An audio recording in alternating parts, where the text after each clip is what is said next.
Welcome to Omaranger004, and today we will cover the full mystery behind Scorpion Rain. But before we start, please join me on Patreon by Omaranger004. Your small donation helps run the channel. With that out of the way, let's begin.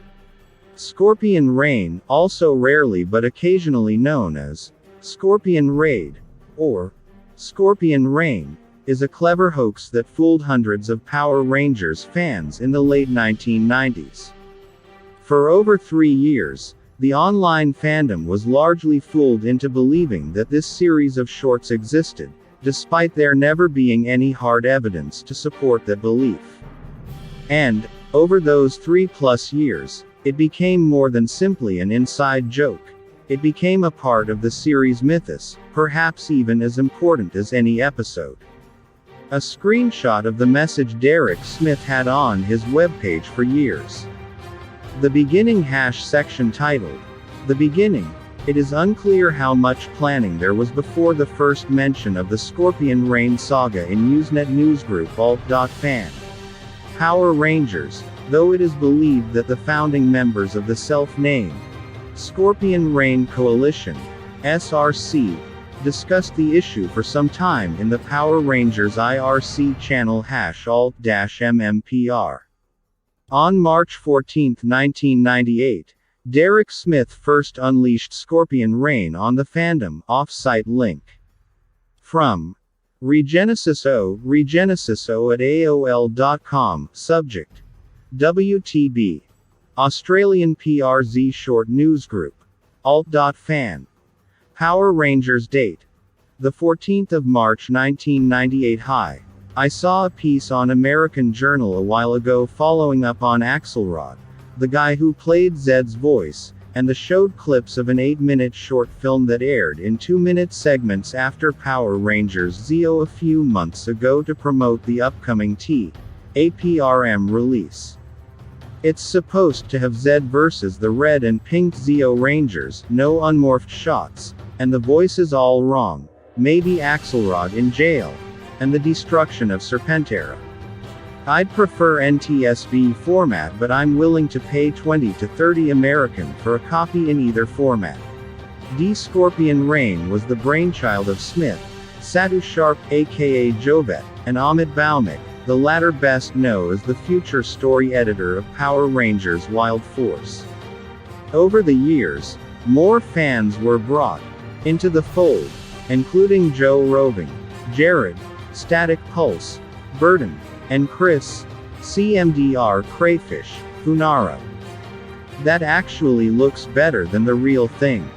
Chris, CMDR Crayfish, Funaro. Details on the serial section titled, Details on the serial. Though the exact details changed over the years, due to a prolonged period of time where the Deja News archives were unavailable to reference what was previously said, here's what is known. Scorpion Rain was a multi-part serial that was to bridge the gap between the end of Power Rangers Zeo and the beginning of Turbo, a Power Rangers movie. It aired in Australia, and only Australia, and featured the heavy use of stock footage, combined with badly done voiceovers and the use of toy Zords on strings. It has been said to have consisted of either 4 or 5 segments, each being 1 or 2 minutes in length. It contained a battle pitting Zeo Rangers I&V against Lord Zed and Galdar, the destruction of the Zeozord fleet and the believed destruction of Serpentera. The only known dialogue was the infamous line of "Aw man, that's one ugly Zord," delivered by Tommy upon once again seeing Serpentera. Here's the only real specific summaries, off-site link, in reply to the previous post, also courtesy of Smith, using a later known alias. From Jack_Zodiac at hotmail.com, Jack_Zodiac at hotmail.com, subject WTB, Australian PRZ short newsgroup, alt.fan. Power Rangers date. The 15th of March 1998. Okay. I dug through my tapes, and I only have 2 of the 5 segments, so I'll try to fill in the rest. Part 1 of 5. It begins with a shot of the command center from the outside, and you can hear Alpha 5 talking. He counts down from 10 and there's this rocket flash taking off from the tube of the command center, badly FX'd into a PRZ shot, then they zoom in on the rocket taking off and you can see it's Super Zeo Zord 5, the star-shaped one. I think they used the toy on a string for this. Remember, the FX really bad, they switched to the inside of the SZZ-5 cockpit and they have Tommy and Kat talking to Alpha 5 on the viewscreen. Day Tommy, because they both have Australian accents. Another surprise, the Alpha 5 costume used is the one from the first movie. You only see it for about 5 seconds. Tommy and Kat do the exposition. Zed has been setting up Serpentera in the asteroid belt and it preparing to attack Earth. So, Tommy and Kat decided to head the bowl off at the pass. There is no mention of Rita. The last shot of this segment has them streaking towards the asteroids. Part 4 of 5. I don't really remember what happened between these two, but Sagemtien 4 begins with Tommy and Kat inside Serpentera. It's just a set of catwalks and hallways being chased by Zed and Galdar, not the movie costumes. They lure them into a room where they'll have room to fight in. Tommy summons the Zeo 5 Mega Sword. Not the sword with the star design on it. It was like a Japanese dueling blade. They never showed it close, and he goes sword to staff with Zed LMAO at his accent with lots of spark effects. Meanwhile, Kat is dodging Galdar and Galdar accidentally hits a box on the wall and Zed calls, but you fool, you've hit the main power box. The last shot is of Serpentera sinking into Earth's atmosphere and it begins to glow on the bottom. I was sick the week this aired, and I don't really remember a whole lot, but I do recall that the last bit ends with Kat and Tommy flying away in their Zord as Serpentera, they used the toy, explodes over the ocean. Jovit Chris Funaro adds the following. Serpentera really didn't do a lot in Scorp. Took out a base, fought 2 fleets of Zords. That's kind of low scale. Tommy and Kat docked Super Zeozord V with Serpentera in Part 3, planted a bomb on board which crippled most of the vital systems, after a skirmish with Galdar, and flew back to Earth. I sure hope Rocky saved us some pizza. Asterisk group laugh. Executive producers asterisk, it took Derek a year to get the MMPR, PRZ font to do the EP credits. The existence of Scorpion Rain was rarely ever questioned. In the end, whether it was true or not, it did provide an explanation for the sudden abandonment of both the Zeo powers and Lord Zed's attempts to conquer Earth, an explanation that most fans strongly desired.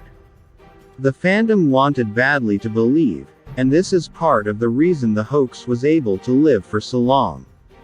The Revelation section titled, The Revelation. On June 12, 2001, Gordon Dickinson, a Power Rangers fan from Australia, posted a complete though not entirely accurate debunking of Scorpion Rain, off-site link to alt.fan. Power Rangers, going somewhat overboard and accusing the SRC of being elitist and attempting to cause a rift between American and Australian fans.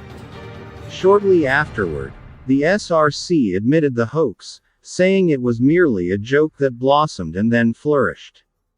As for the other accusations, the SRC, and much of the news group, collectively laughed.